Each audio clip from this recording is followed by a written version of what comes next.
Hello বন্ধুরা, আমি কিছুদিন আগে একটা ভিডিওতে তোমাদের দেখিয়েছিলাম যে আমি একটা আপ্পামের তাওয়া কিনেছি। আজ সেটা দিয়ে তোমাদের একটা সুন্দর রেসিপি করে দেখাবো, একটা সুন্দর জল খাবার।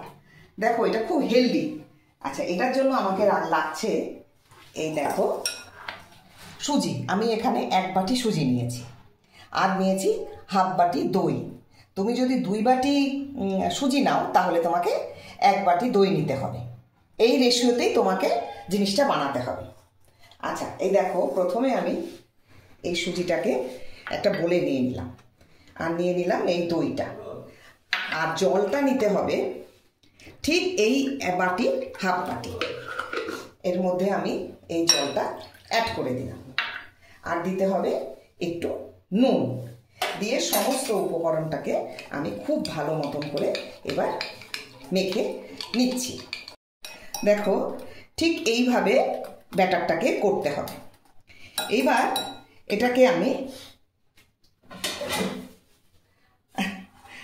আধ ঘন্টা একটু স্ট্যান্ড বাই করে রেখে দেব। যতক্ষণ এই ব্যাটারটা স্ট্যান্ড বাইয়ে আছে ততক্ষণ আমি তোমাদের দেখিয়ে দিই যে কি কি সবজি এর মধ্যে আমি অ্যাড করতে পারি। দেখো, আমি এখানে গাজর কুচিয়ে নিয়েছি, আর এখানে নিয়েছি ক্যাপসিকাম, পেঁয়াজ, কিছু কর্ন, টমেটো, কাঁচা লঙ্কা, বিনস, ধনেপাতা, আর একটু ইনো লাগবে। এবার দেখো যে আমি এই সমস্ত উপকরণগুলো এই ব্যাটারটার মধ্যে মিশিয়ে দিচ্ছি। এই দেখো, প্রথমে একটু গাজর কুচি দিলাম, একটু ক্যাপসিকাম, একটু পেঁয়াজ, এই যে কিছু কর্নের টুকরো, টমেটো, কিছু বিনস, ধনেপাতা, আর একটু কাঁচা লঙ্কা এই দিলাম, সঙ্গে একটুখানি ইনো যোগ করলাম। আচ্ছা, এবার এই ব্যাটারটাকে আমি আর একটু জল অ্যাড করে খুব সুন্দর করে মেখে নেব। এই দেখো, ব্যাটারটা ঠিক এরকম দেখতে হবে। এবার আমি তোমাদের রান্নাটা করে দেখাচ্ছি। প্রথমে এই তাওয়াটা আমি গ্যাসে বসিয়ে নিলাম। এবার এর মধ্যে এই আমি একটু তেলগুলো একটু ব্রাশ করে নিচ্ছি। প্রত্যেকটা বাটির মধ্যে আমি এই তেল ব্রাশ করে নিলাম।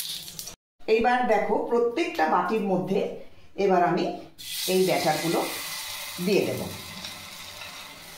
এই আস্তে আস্তে প্রত্যেকটা বাটির মধ্যে আমি এটা একটা খুব স্বাস্থ্যকর খাদ্য, মানে জলখাবার। তোমরা বাড়িতে অবশ্যই একবার বানিয়ে দেখো, খুব ভালো লাগে খেতে। এমনি করে করে আমি প্রত্যেকটা বাটির মধ্যে এগুলো দিয়ে দিলাম। দেওয়ার পর এর উপর দিয়ে আমি একটু তেল ছড়িয়ে দিলাম। দেওয়ার পর এটাকে আমি কিছুক্ষণ ঢাকা দিয়ে রাখবো। এবার দেখো, মনে হয় আমার এক পাশটা হয়ে গেছে। এবার এগুলোকে আমি উল্টে দেব, মানে দুপাশ আমাকে সমানভাবে ভেজে নিতে হবে। দেখো কি সুন্দরভাবে এগুলো প্রত্যেকটা উল্টে যাচ্ছে। এই দেখো, আমি এটা প্রত্যেকটা উল্টে দিয়েছি। এবার এর উপরে হালকা করে একটু তেল দিয়ে দিলাম, যাতে দুপাশ সমানভাবে ভাজা হয়।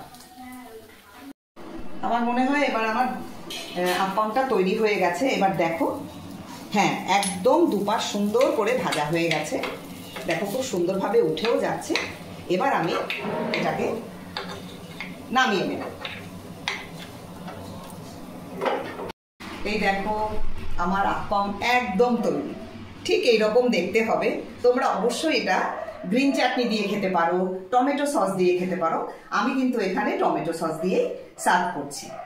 তোমরা বাড়িতে তৈরি করে দেখো, আমার মনে হয় ভালো লাগবে। যদি ভালো লেগে থাকে একটা কমেন্ট কিন্তু করে দিও।